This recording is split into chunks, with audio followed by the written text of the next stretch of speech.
Hey folks, Dr. Mike here for Renaissance Periodization. Last week, we talked about how much muscle an average person and above and below can expect to gain during their sort of 10-year natural training career. That obviously led to the implication that there are things called not natural training careers. And today's video, a continuation or sort of building on top of last time, how much muscle can one add with special sports supplements? That's the ones they don't sell at GNC.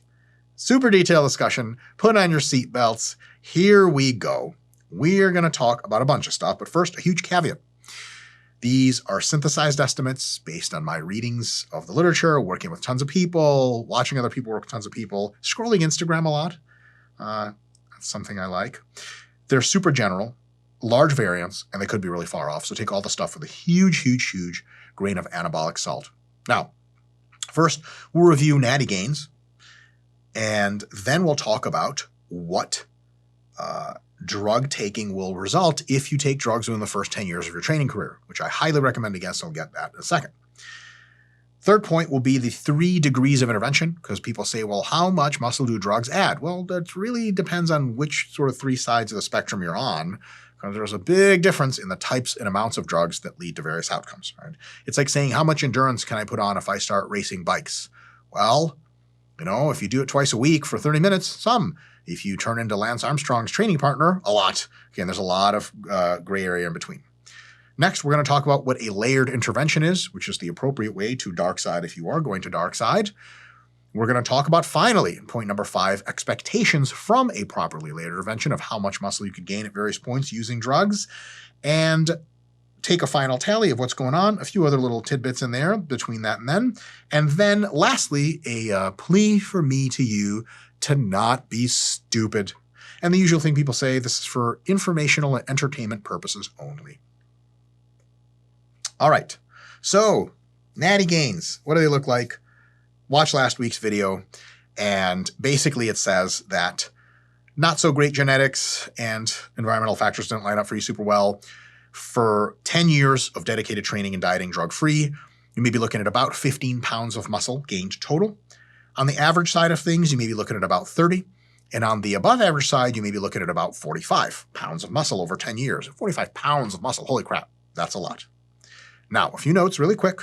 Females, multiply that by 1/2 to 2/3, okay? And huge, huge, huge thing to say, for some rare folks, they gain way less than that. Okay, some people gain close to nothing when they lift weights for years and they just stop, rightfully so, because what the fuck?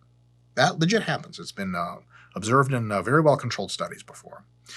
Some rare folks, again, very rare, they can gain something like 70 pounds of total muscle, completely drug-free, in the first 10 years of their training. And that's a big deal, and it really just does happen. Absolutely happens, so we have to keep that in mind, but it's incredibly rare. We're not all Jared Feather. Hey, Jared Feather. All right. Now, question comes up. Okay, you're saying, from what I'm hearing, and this is what I'm saying, you do your first 10 years natty, like you damn well should. I'll get to more reasons why that's a good idea. And then you do drugs for maybe 10 years, and then you hopefully quit the fucking sport, because what the hell are you doing with your life? What if you start doing drugs not after 10 years of natty training? What if you start getting into that dirty business after year 3 or 5 or whatever? Well, first of all, I'd highly recommend against that for a variety of reasons I'll talk about later. Secondly, I won't speculate on what you'll gain because there's a huge mix between your natural genetic gains and your drug-induced gains, and it creates kind of this fractal of variance that is just all over the map. And I'd have to integrate how much you're taking for how long, blah, blah, blah. So there's no answer. It's not, in this entire presentation, we'll have some clear numbers for you for sure. I'm not going to BS you with a ton of nuance and only nuance, but there's not like steroid pill. I take pill. I gain exactly 10 pounds. Yay, YouTube didn't lie. Like, the shit doesn't happen. Okay, there's a lot of variance, and we'll talk about meaningful stuff, but if you start drugs way too soon, who knows? It could be a lot of shit. Now, let's get rid of the nuance and get to some specifics. It can be a shitload. If you start taking drugs when you've only trained for 2 or 3 years, you can get so big so fast that you have a career-ending injury or two, and then you're done. Pull your pec off your bone because your muscle grew so fast, your tendon sort of wasn't able to support those forces. That shit happens quite a bit. It can also be highly underwhelming.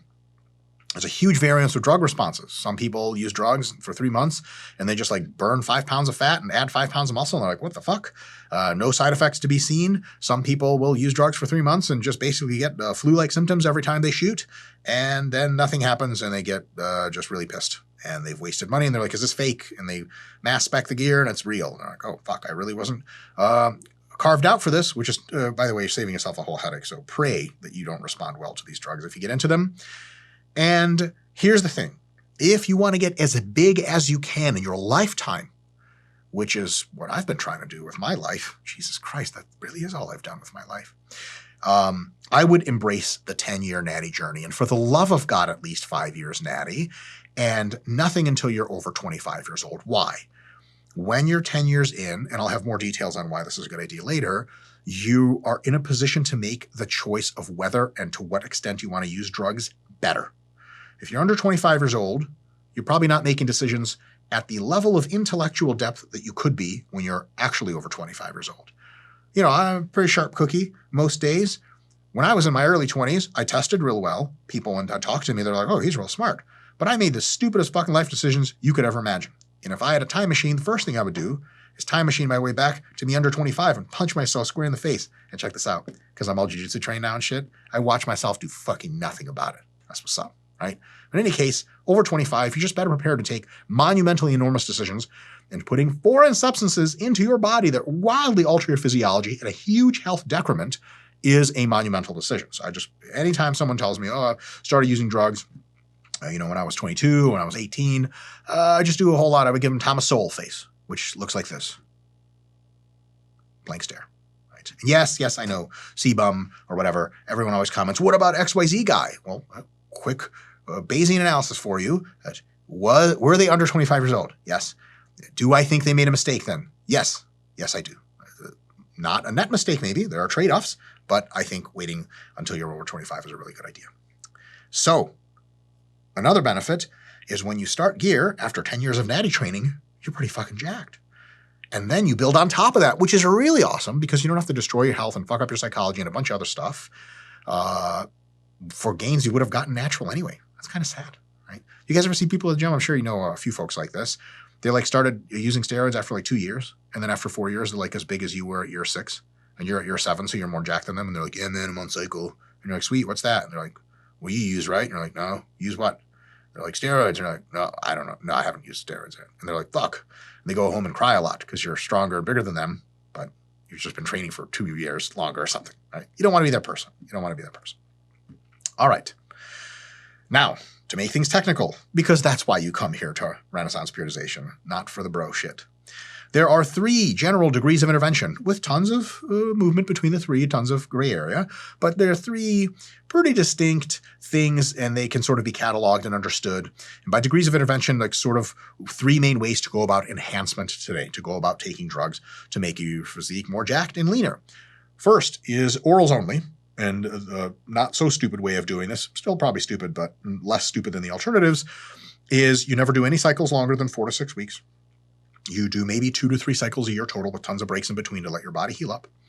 And you generally use oral drugs at low doses at the end of, that means no needles, no injections, right? At the end of cutting phases, like the last 4 or 6 weeks of a fat loss phase, or the last 4 or 6 weeks of a mass gaining phase. That's how not so stupid way of using them. And there's no endogenous shutdown of your testosterone, and no big deal. Right? A pretty lower reward. You won't get super jacked doing this, and I'll get to specifics of how much muscle you can expect on average, but no huge risks taken in any case, which is probably a good thing. Second option, second layer of intervention is what has been termed blast and cruise before by various people. You're using injectable substances indefinitely. This means you usually have something like 200 to 300 milligrams of variation of injectable testosterone per week, kind of at all times, or at most of the times. And then 1 to 2 times per year, on average, you may layer in some other anabolic compounds on top of that to the tune of 300 to 700 milligrams on top, right? And that would be something like Primo, Mast, variants of Deca, et cetera, et cetera. Many, many other drugs on that list. You might use some orals and fat burners to finish off fat loss phases. And just as a huge thing, super important, you got to start taking some ancillary drugs here to make sure you're not dying all the time. And this is where blood pressure drugs become kind of indispensable for many people. So just a good thing to think about in general. Now, third degree of intervention. Tip of the spear is what I just termed for the purposes of this. I had no better ideas when I was writing this PowerPoint. Full bore, going full bore all the way in. And you essentially continue to do blasting crews, but usually people who go full bore will use a bit more. So 300 to 500 base test when cruising. And then when blasting, 500 to 1,000 milligrams per week of anabolics added in. Potentially layered inside that or on top of that is 150 to 500 weekly milligrams of something like tren, various trenbolone, acetate, and anthate, etc. And that would be layered in for maybe the last 2/3 of a fat loss phase pre-contest. It really burns a lot of fat and keeps all your muscle for you, probably even adds some. And then usually folks that go full bore will add somewhere between 20 and 100 milligrams of orals per day, so like Anavar or Winstrol, something like that, in the last 4 to 12 weeks of a fat loss phase. That tends to be pretty common practice. And of course, fat burners enter the equation. Some of these here to counteract the effects. Like for example, tren seems to shut down or really mitigate your internal thyroid production. So you might do Clen, T3, etc. in addition to that. We're getting into a fucking suitcase of drugs here. Not good, okay? And here's the kicker. This is what separates full bore, other than dosage, from the blasting cruise is the addition of peptides. And they make a big difference. 2 to 6 international units of growth hormone per day or 5 days on, 2 days off, various splits here. But basically this occurs almost all year round or year round. At the last 2/3 of muscle gain phases, of massing phases, folks might use something like 10 to 20 units of insulin. In addition to that, time to workouts and carb intakes and stuff like that. It has a cross potentiation with growth hormone, works really well.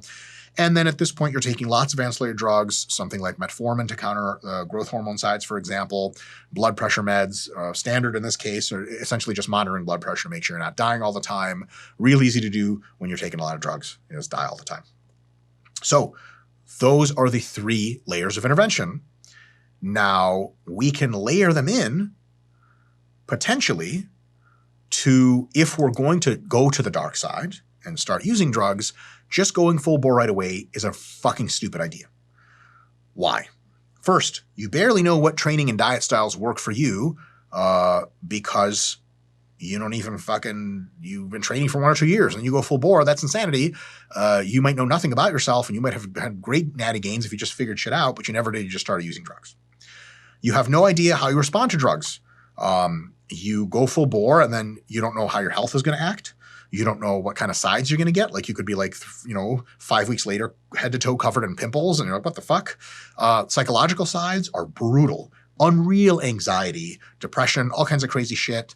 And of course, you don't even know the benefits you're getting into. It could be all sides and very few benefits. And you're like, what the fuck did I spend all this money and get myself in potentially legal trouble and all this other stupid bullshit for what somebody could have just told me in advance was a real bad idea, right? And another thing is you don't know how you respond to which drugs. Like if you take 5 drugs and someone's like, hey, did they work? You're like, yeah. Like, which one do you think you respond best to of the 5? You're like, I have no idea. That's an unsolvable problem mathematically, by the way, because unless you introduce drugs and take them out or layer the doses and play around, you have no idea which drugs are good, bad, which ones may be causing a ton of the side effects, which ones may be bringing a ton of benefits. So just going full bore is one does not simply, okay, Lord of the Rings meme, one does not simply do that. And of course, you have no idea how far you can go natty and or with minimal drugs, right? So you just kind of throw the whole kitchen sink at it and hope for the best. And when your kitchen sink is being thrown at the body, your body and your health, which my parents always tell me, you only have one health, and if you waste it away, that's really bad. A lot of truth to that statement. May not be the most intelligent thing you could ever do. So here is the layering part. Almost everyone who will eventually start and get into the dark side of things, go non-natty, should start, if they do, most people just don't need to start at all, perhaps almost all, but if you're going to start with the orals only option number 1. Okay. Then as results stabilize and you get a feel for the positives and negatives, and the positives are outweighing the negatives, and you really think it through and decide, you can decide to go blast and cruise like a few years later or something like that. If you want children eventually, this is a big deal because you might have to take other substances to keep your nuts alive. And if you don't, your nuts could shrink and you never have children again. Huge deal. And yeah, I know you're 28. You may never want children, but when you turn, 42, you might be like, oh my God, my life is fucking empty and nothing I want more than a child. And then your nuts are fucking broken, so you can't have children. So some shit you got to think about in the long term. Hilariously, probably the vast majority of steroid users are fucking idiots who don't think but 1 foot in front of their face. And that endeavor of using drugs like that, it takes precisely the opposite kind of person. So that's kind of the sad irony here. Don't be one of those people. Point number 3. During the blast and cruise times for multiple years before you get into peptides or any other shit, you try varied substances at lower doses and see what the best trade-offs are of downsides, upsides, and see which substances fit you well. A lot of this can be tailored to blood work. You take some substance, and your blood work's like, you're dying. You take that one out. You take another substance, and your blood work goes, yes, this is pretty good. And then you're saying, well, hey, I'm never going to take that other substance again, or maybe later down the line if it really comes to it. But for now, I've got my substances that really work well for me. And then when you really figured yourself out, you start to layer in the higher doses in the peptides, and you do this by seeing where the blast and cruise and no peptides is taking you and versus how far you'd like to push the results. So if blast and cruise has done you really well, you're still very healthy, you're prepared for the trade-offs, you can start layering and slowly adding peptides, growth hormone, insulin, etc., to the extent that you're like, okay, I need to gain 10 pounds in the next 2 years to be a force on the national level stage. I talked to my coach, I talked to my doctor, blah, blah, blah. We're going to ease into this and see how it works. It's a big deal to do. So layered intervention is how we're going to talk about this thing for the rest of it. So when I say you've used drugs for 10 years, from now on, so 10 years of Maddie, 10 years of drugs, I was going to mean like 2 years of orals only or something like that, 3 to 5 years of blast and cruise, no peptides, etc. And then the last, 5 to whatever number of years of that 10 is going to be full bore. Okay, that's the example. If we use any other kind of examples, the numbers are going to be off, and I won't have any good guesses for you anymore as to what you can expect. All right, finally, expectations from a layered progressive strategy. Holy shit, finally. Why did we take so long to get to this point? I could have just started this video with like, I'll just give you numbers of how much you're going to gain. Well, many of the people, perhaps most, that are asking like, what are the results of drugs, have no idea what taking drugs look like or should look like. It's like someone asking, how high does a rocket go? And you're like, I'll answer that question, Timmy. First, you can answer me a question of, what is a rocket? And they're like, is it a dog that's red? You're like, no, that's Clifford, you fucking idiot. Jesus Christ, Jimmy, what did they teach you in kindergarten? But on a serious note, if you have no idea the concept of the problem, you're not getting a fucking answer because you won't have any idea how to contextualize that. Let's say going to grandma's house. You're like, Grandma, did you know the Tesla Model S goes 0 to 60 in XYZ seconds and the Ferrari does worse than that? And she's like, oh, that's nice, Timmy. Like, you're not going to waste grandma's time with that shit. So we have to do all this learning beforehand so you can actually contextualize the shit. Now, good news, if you knew all the shit already, sweet, maybe someone timestamped this and you fast forward to this. If you don't know what the fuck I'm talking about, go back, watch the video. In any case, sorry to be rude. Let's get to the actual amounts of muscle that you may, on average, be expecting. Expecting is a bad term. The average person will get these, average young, healthy male. Tons of variance, tons of variance. So orals only. In the first year of using them, again, you're using them maybe twice for like a total of, 8 to 12 weeks total that entire time. You may put on between 5 and 10 pounds of muscle, right? That's a lot. That's really impressive. And if you never go beyond orals only, and for 10 years after your 10 natty years, you just oral cycles every now and again, you may be looking to put on something like 10 to 20 pounds. 20 pounds is actually quite a bit, maybe more like 10 to 15 total over 10 years. So nothing crazy revolutionary, but with significantly more jacked than you would be if you were just drug-free. So there's that, but that's with the minimal intervention. Next, what if you do blast and cruise? That implies that you do first 2 years of oral only, and then you do blast and cruise after that for the rest of the 10 years, so say another 8 years or something like that. Then you can look to gain, 15 to 30 pounds of muscle over 10 years. Okay? Another 15 to 30 above what you had gained as a natural. All right, holy crap, that's pretty impressive. Right? Very, very different look. Okay. What about full bore? Full bore, again, assumes you do a few years of orals only, a few years of blast and cruise, and then you use the rest of the 10 years, maybe even 12, to do the full bore, peptides, plenty of dosing, all that stuff. you can look to add something like 20 to 50 pounds of muscle on top of your first 10 years of natty gains. Now, the final tally looks very interesting. This, I think, is a very important topic here.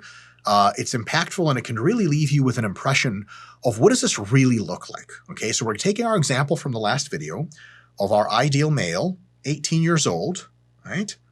130 pounds, 5'9". Between 18 and 28, these folks just train natty and eat and do their best. And they either have ouch genetics, right, or lifestyle or whatever, the outcomes aren't that great, average, or Yahoo from our last lecture was like, damn, we're doing real well for ourselves. We're really good genetics, really good intervention, et cetera, et cetera, et cetera. So we have those three cases, right? So 20 years of training and diet, we can look at 30 pounds total after going full bore for the last 5 years. 30 pounds of total muscle, including the shit you got when you were drug-free, like half of that, and then the other half when you were not drug-free, right? That means at 130 pounds, 5'9" at 18, average body fat, natty. 10 years later, age 28, you're 145 pounds at 5'9", lean, still natty. And then 10 years after that, at age 38, you've been using drugs in some capacity for the last 10 years, you are ripped to shreds at 160 pounds. That's full bore. That's peptides. That's growth. That's insulin. That's trend. That's all that shit. People exist, many, many, many, many people that are using gobs of drugs for a fucking generation and are 160 pounds at 5'9". I've had folks come up to me in the gym and start conversations about tren. And I'm like, motherfucker, who taking tren? Who did you hear? What big guy did you hear this from? And he's like, I'm on it right now. And I'm like, huh, okay. Anyway, in real life, I'm not a mean person, just on camera, because I'm actually a pussy in real life. Would never look anyone in the eye. But on a serious note, I wasn't going to be like, whoa, that sucks. But I was like, oh, that's what's up, you know? But that's a lot of people. So if you're an individual, and I'll cover this point again later, just to put a fine point on it. If you're an individual who expects to just be IFBB Pro as soon as you start using whatever they're using, you could be in for a world of hurt. And it's like maybe 1/3 of the young, healthy male population is in that group that's going to get roughly 30 pounds total from the whole fucking deal. It's year 0 of training all the way through the last 10 years of drug use. Okay? That's reality, as far as I have perceived it at least. And that's got to give you some reverence for what you're doing. It's not, steroids are not an instant muscle pill for many, many people, but for some they are, and that's the fucked up thing about it. On to the average outcomes. This is more speed here. This is average. Okay, that doesn't mean it's what you can expect. It's what you can expect if you turn out to be average. 20 years of diet and training, 60 pounds of total muscle gained over that time. Last 5 years of that is going full bore. Peptides, everything. Right? 130 pounds, 18 years old, average body fat. 160 pounds at 5'9", at the end of the natty days, beginning of the drug days. Not bad. 190 pounds in contest shape, ripped to shreds at age 38, and that's right in the middle of the light heavyweight class in bodybuilding in the NPC in the United States. And the light heavies, from what I understand, is like one of the most popular classes, hugely popular class, and that kind of makes sense. And almost everyone at nationals, at the light heavies, is using the fucking kitchen sink. Tons of shit. Not everyone's using crazy amounts. Some guys are using insane amounts. The average guy's using it like full bore, right? And they're like, 190, 195 on stage, stuff like that. And you think, but the IFBB pros, they're so big. Almost no one has what it takes to become an IFBB pro. Not because you're not hardworking or smart enough. You're fucking well overqualified for that shit. It's just genetics almost always is the big factor there, right? And we'll talk about some other factors in a sec. So that's the reality. Next is the Yahoo outcomes, okay? Oh my God, this has really, really gone well for us. Super good responder. 20 years of training, 100 pounds total muscle gained. That's a lot of muscle. So you start at 130 pounds at 5'9", at 18 years old, natty. You get to 180 drug-free at age 28. Hey, that's pretty fucking good. You could be a really good natural pro bodybuilder, right? Or at least maybe get a natural pro card. I don't know about really good. 230 pounds at 5'9" at age 38, going full bore for that last bit, or decent bit, ripped to shreds, 5'9", 230. That is an NPC championship physique. That is a physique that 50-50 has the chance to turn pro in many cases. Right? That's a big motherfucker. That's one nasty water cut away from top of the heavyweight class. or coming in at the bottom of the supers, which is almost no one ever does at 5'9". Good God, that's a fucking jacked super, right? So that is really, really good outcomes. Not average, really, really good. Now, what about IFBB pros? What the fuck? So first of all, how big are they really? The answer is 250 pounds on stage at around 5'9" is kind of a template for a top pro. Not just any pro, a top pro. A 250 is a big motherfucker at 5'9". That's like Phil Heath at his biggest might have been something like that. And he has amazing lines and everything, but like Phil Heath in real life on stage is like, oh my God, that person is enormous. Conditioning and symmetry aside, of course, not everyone has the shape, but 250 at 5'9" is really what we're talking about when we say pro, top pro. And those are the folks you know about, by the way. That's whose videos you watch and Instagram you scroll through. What other websites are there? Facebook. Nobody uses Facebook anymore. So our top end, if we scroll back a slide, Yahoo outcomes, real good outcomes, 5'9", 230. Where the fuck is that 20 pounds of muscle coming from? We're saying top pros are 250, and some of the guys with the best genetics are 230. Where's the 20 pounds? Well, three things I can think of offhand. One is better starting points. A lot of the people that eventually turn IFBB pro, they didn't graduate hike school at 130. They graduated high school at 160 to 180, and they were fucking lean. They were that kid in the locker room that was 170 as a wrestler and had abs. He's like, yeah, man, starting training. Like, what the fuck? Are you like already an adult male and we're all just children? Yeah, those people are real, and if they really choose to go in all in, they can sometimes become top IFBB pros, and it kind of makes sense in retrospect. Another thing they have is amazing adaptability genetics. They just keep gaining. They gain more each month or each year. They gain for longer, and sometimes in subideal circumstances. They just keep doing this, and they just keep going like that. That definitely happens. Point number 3 is some will go beyond full bore. So many of you may have taken issue with my full bore stuff, and they say, oh, 500 tren. I know pros that are taking 1,000. Yeah, so do I. Some of those guys do take that much, and they die kind of often, kind of publicly. It's a fucking risky enterprise. It's generally not a good idea, but some guys go beyond the pale and go into insane dosages, a lot of times not even doing blood work or anything like that. And this is kind of how you end up at 250 or 5'9", right? Doing real stupid shit and having amazing genetics to begin with. Right? Not everyone at that jack level is doing stupid shit, but a lot of people, right? So that's kind of what explains the difference between IFBB pros and just the genetic elite that are at 230 or 5'9". All right, take home points before we wrap this up. Staying natty for around 10 years at least. Actually, staying natty forever is a great idea. Even if you're planning on dark siding, staying natty for 10 years is a really fucking good idea. If you choose to go to the dark side, how can I not say that? Only do so with regular blood work, medical supervision, preparedness to reduce anabolic intake, stop taking anabolics, or take ancillaries intelligently chosen to mitigate some side effects. If you're not into that whole thing, I wouldn't recommend this enterprise at all. As a matter of fact, I'll tell you not to do it. Some people, so another implication, big take home point here, point number 3. Some people go full bore, everything, the kitchen sink, and end up at 160 pounds at 5'9". Lots of them. Is that worth the trade-off? For most, no. For most people, it's not. And they usually don't think about it. Once they've bought into the culture and it's do or die, then a lot of it is they do and then they die, okay? If you don't have the good genetics for this, this is why taking orals only first, if you want to start, it's a good idea. You take them and kind of nothing happens or very little happens. That probably means you're not getting a lot out of anything else. And then time to shut it down or time to coast instead of going and being like, fuck that. If orals didn't work, insulin and growth sure as hell going to make me big. Yeah, they'll make you bigger, but at what expense? Right? If you're going to be IFBB pro eventually, that means you're probably going to have a pretty good response to the first few years of limited drug use. There's not like some magic like extra drug that, that'll really change the game. Right? Now, the average young male can expect something like 30 pounds of muscle with using gear on top of 30 pounds of natural muscle earned over 10 years. So that's 190 pounds of 5'9" in our example. That is not pro caliber in most cases. 190 at 5'9" is a great physique, national caliber, but not pro caliber.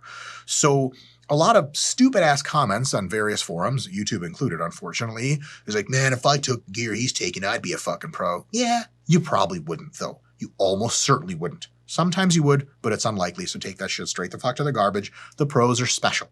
They are. And not because they're super sharp. Usually they're not. Not because they're doing all the right stuff. A lot of times they're not. But mostly due to genetics and consistency. And you may not have both of those things. Next up, numerous natties from this example, okay? will be as big or bigger than full-bore users. Remember, I'm going to scroll back a couple slides to remind myself.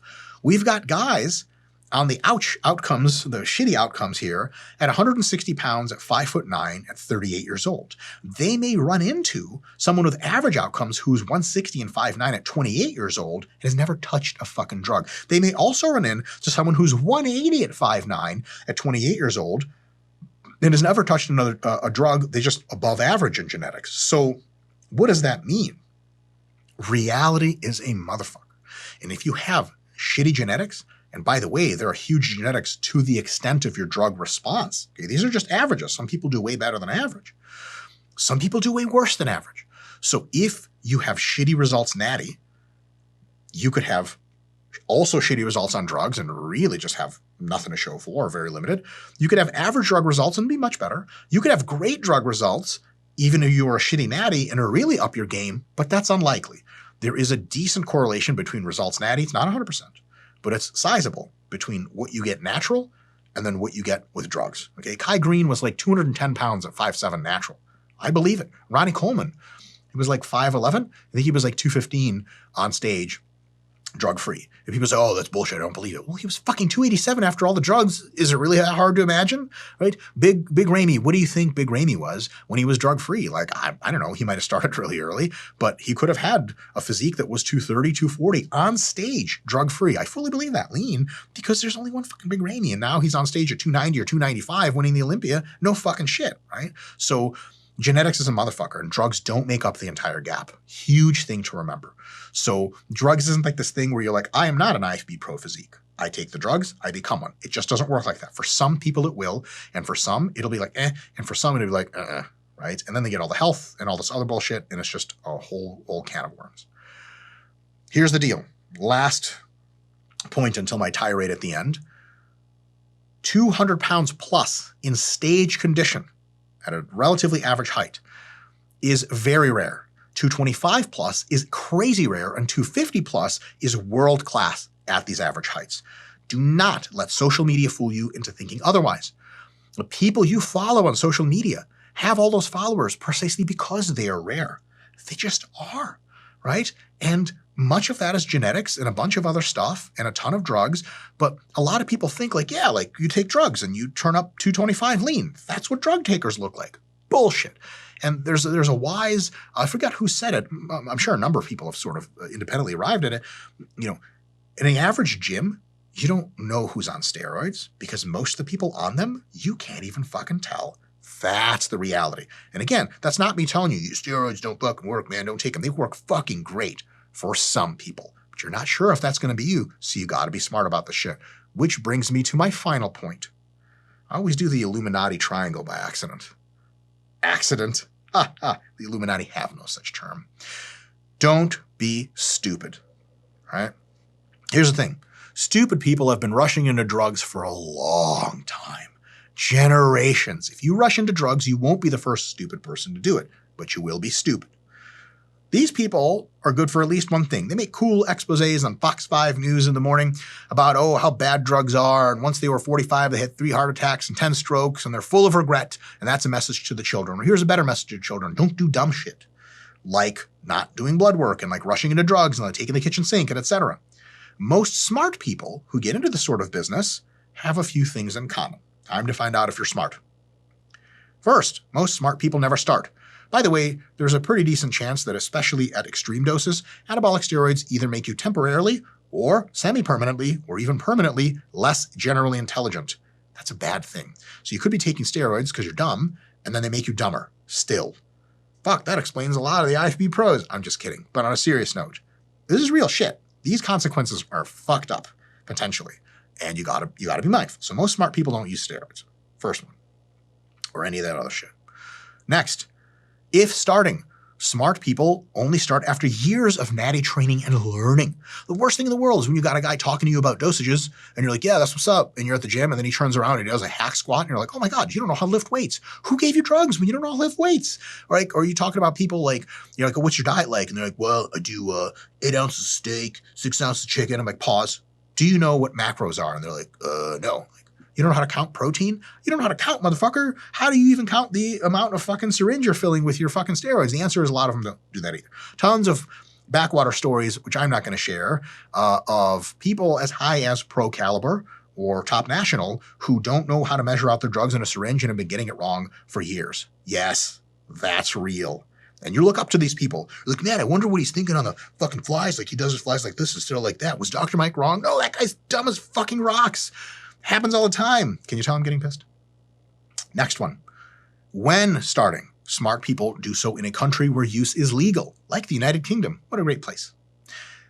They layer in from oral only, experimental, very judicious use, all the way up to as tolerated based on risk reward and based on blood work. To that end, they monitor their health outcomes constantly the entire time, making smart decisions, including when to pull back, when to stop, when to switch, when to take ancillaries, etc. Smart people never take more than gets the job done, right? And they only increase marginally at a time. Smart people aren't like, yeah, I've been taking a gram total, time to go to 3. Don't do shit like that. Go to 1.5 grams, see how it works, right? Another thing smart people do, and your boy's for sure planning on doing this shit, getting out when accomplished, okay? It's sad when you got 55-year-old motherfucker that's still running full bore cycles. Like, yeah, I'm going to put on a little bit more muscle. Motherfucker, you're 55. You're probably not putting on shit at this point. If you had been going full bore for 20 years, what are you doing other than killing yourself and causing massive inconvenience? It's sad. Don't be that person. Once you get through your competitive career, get through your early 40s, probably time to shut it down. If you're a master's competitor, sweet. That's kind of cooler if you're drug-free. If you're not drug-free and you're a really full bore and you're a master's competitor, your doctor must love you because you make them a lot of money. Lastly, this entire bullshit I just said about using drugs presupposes one thing that I didn't mention, I have to mention before we sign out. Don't use drugs to cheat at sports. So if you are competing in a federation in which drugs are banned and you are simultaneously using drugs, you are a cocksucker. And not in the fun way, right? Cheating is lame, and there's federations where they let you do whatever. So come compete with the rest of us, crazy assholes. If you use drugs to cheat at sports in which they're drug-free competitors, you suck. And if I find out about it, I'll have no problem telling that to your face. Just kidding. Again, I don't get into physical confrontations in reality. I'm actually not 5'6". I'm 5'1", and I only weigh 170, not 230 or whatever. Folks, is everything a lie? Maybe. Hopefully you found this inspirational or educational, some combination. Gee whiz, that was a lot. See you next time for the next video.